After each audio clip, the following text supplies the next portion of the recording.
UDI.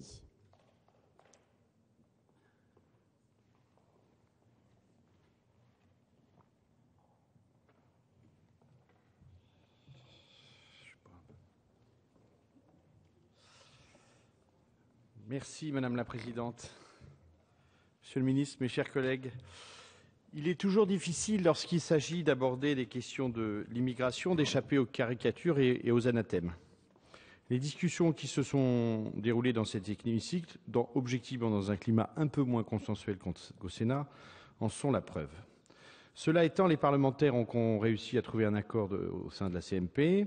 Hormis la création d'un registre spécial des retenues et la réécriture de l'article 6 relatif à l'incrimination d'un étranger qui se maintient en France alors que des mesures d'éloignement ont été mises en œuvre à son encontre, le texte que nous examinons aujourd'hui est finalement assez proche de celui de notre Assemblée adopté en première lecture.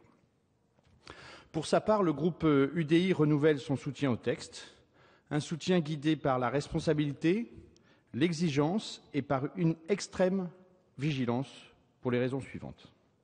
À notre sens, la modification de notre législation en matière de droit au séjour, dont découle la création de cette nouvelle procédure de retenue, s'impose d'elle-même, de par l'évolution du droit communautaire. En se conformant à la jurisprudence européenne, ce texte participe à l'élaboration progressive d'une politique d'immigration commune à l'échelon européen. Nous ne pouvons y être que favorables. Le groupe UDI, profondément européen, est attaché à la mise en place d'une gestion non pas limitée au niveau national, car elle serait vouée à l'échec, mais bien commune des flux migratoires. Après la directive Retour, transposée en droit français en juin 2011, il nous appartient désormais de poursuivre cette entreprise d'harmonisation entre droit national et droit européen. La jurisprudence de la Cour de justice de l'Union européenne a démontré que l'Europe, dans l'organisation de l'immigration irrégulière, souffre encore d'un large manque de cohérence. L'arrêt de décembre 2011 est clair. Notre réglementation ne peut soumettre un étranger à une peine d'emprisonnement dès lors qu'il n'a pas fait l'objet de mesures d'éloignement prévues par la directive Retour.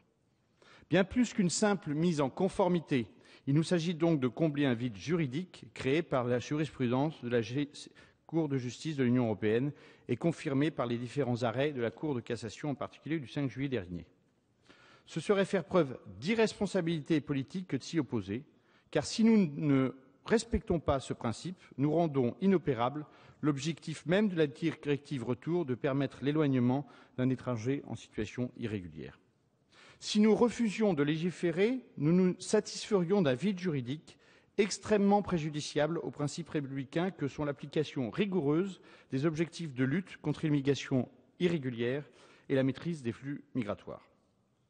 Les dispositions de ce texte ne doivent pas être interprétées comme un renoncement à ces principes. Bien au contraire, il s'agit de doter notre pays d'une procédure de retenue qui permettra aux services de police et de gendarmerie de retenir un étranger et de décider, le cas échéant, de le placer en rétention. Pour autant, nous en conviendrons, les États disposent d'une certaine marge d'appréciation et de ce fait, notre travail parlementaire ne se limite pas à un simple exercice de traduction de la jurisprudence européenne. Nos débats en séance et en commission sur les modalités de cette nouvelle procédure l'ont bien montré. En commission comme en séance publique, les principales modifications apportées à ce texte concernent les garanties qui entourent la procédure de retenue, notamment celles relatives à la présence de l'avocat. Ainsi, le texte prévoit notamment que l'avocat peut, dès son arrivée, communiquer pendant 30 minutes avec la personne retenue. Il précise également que la première audition ne peut débuter sans sa présence. Que l'étranger retenu dispose de certaines garanties, soit. Mais prenons garde à ne pas dénaturer le texte, à ne pas faire perdre sa première vocation, qui est de permettre à un officier de police judiciaire de retenir un étranger qui n'aurait pu justifier de son droit à circuler ou à séjourner sur le territoire. L'arrêt de la Cour de justice de l'Union européenne est explicite sur ce point. Les autorités doivent pouvoir disposer d'un délai certes bref, mais raisonnable pour identifier la personne contrôlée et pour rechercher les données permettant de déterminer si cette personne est un ressortissant d'un pays tiers en séjour irrégulier. À ce titre, nous n'aurions pas accepté que le texte soit ainsi détourné de sa vocation première par une diminution de la procédure de retenue. La durée de 16 heures est selon nous la meilleure option, une solution d'équilibre à mi-chemin entre la procédure de vérification d'identité et la garde à vue. J'en viens enfin à l'autre aspect de ce texte qui consiste à étendre l'immunité pénale en matière d'aide au séjour irrégulier des étrangers. En aucune manière, nous ne devons suspecter les gouvernements précédents d'avoir voulu incriminer l'aide apportée à titre humanitaire à un étranger en situation irrégulière. Cette disposition bien ancienne, puisqu'elle a été introduite dans notre ordre juridique en 1938, était et demeure nécessaire car la lutte contre l'immigration irrégulière relève d'une impérieuse nécessité, tant ce à quoi se livrent les passeurs sur notre territoire est en parfaite contradiction avec les valeurs les plus fondamentales de notre République. L'élargissement du champ de l'immunité pénale n'est pas imputable à votre majorité.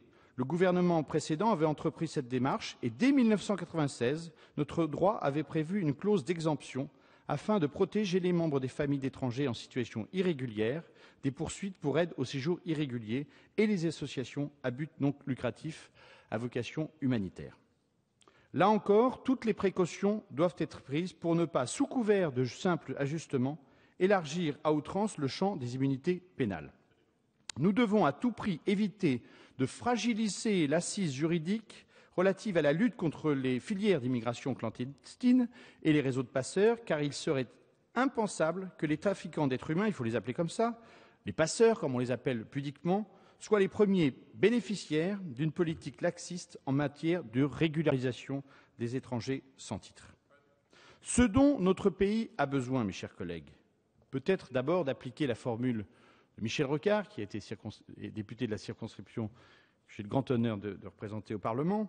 Nous ne pouvons pas accueillir toute la misère du monde. Pour autant, il nous faut avoir une politique d'accueil juste mais ferme et cohérente avec celle de nos partenaires européens qui bénéficient aussi d'une assise juridique enfin plus claire, plus simple et plus prévisible.